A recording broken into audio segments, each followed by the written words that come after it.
Wow. Just wow. That was something. I want to go straight to our chief White House correspondent, Caitlin Collins, who was in the Oval Office, as we heard before we saw the tape, and CNN chief international anchor Christiane Amanpour. Caitlin, I want to start with, look at her face. I mean, Christiane, hold that thought for once. Okay, actually, Christiane, please take it away. Never in the history of modern diplomacy, war, peace, whatever, have I ever seen anything like it.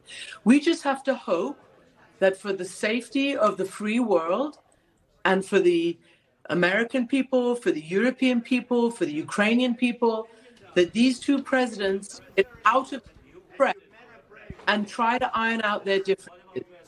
This was an entirely personal go-to with so many mistruths and misfacts. J.D. Vance, who once said about Ukraine, I don't really care about whatever happens to Ukraine, says to Zelensky, who spent a long time for what? Christiane, it's impossible to understand what's going to happen next. The only person we hear from this is President Putin. Yes. And beyond that, President.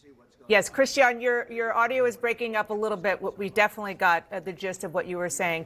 And Caitlin, I do want to, because there were a lot of things that were just not true, aside from just the tone and tenor and the monumental, historic, not in a good way, historic event that we just saw in the Oval Office.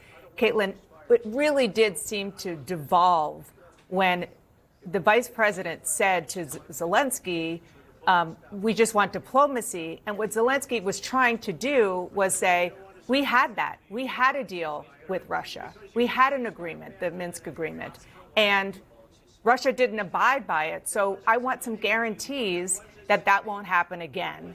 And then it devolved in a way that is really, really remarkable. The screaming, I mean, you have been with Donald Trump a lot. We have seen and heard about Trump getting upset and losing his temper. I think this is probably the first time we have seen it like this on camera. We also should say, Caitlin, that let's just be clear. I'm not saying that there wasn't genuine anger here, but he understands when the television cameras are there, as does J.D. Vance, and we can't lose sight of the performance aspect of this. It was incredibly genuine, though. I mean, J.D. Vance said that this shouldn't be litigated in front of the press. Trump said, actually, no, it should be. I'm glad that this is happening. And, you know, the way that this built, just to give context of the 40 minutes that happened before what you just watched, the most remarkable part of this interaction was there were moments where President Zelensky would do what we saw the other European leaders do this week, where they step in to correct either on aid to Ukraine or to talk about Putin and the fact that he can't be trusted. At one point, Zelensky called him a killer and saying that there should be no compromises with him. And the U.S. officials were sitting there just kind of listening to this. And it was at that point, though, where Vice President Vance stepped in.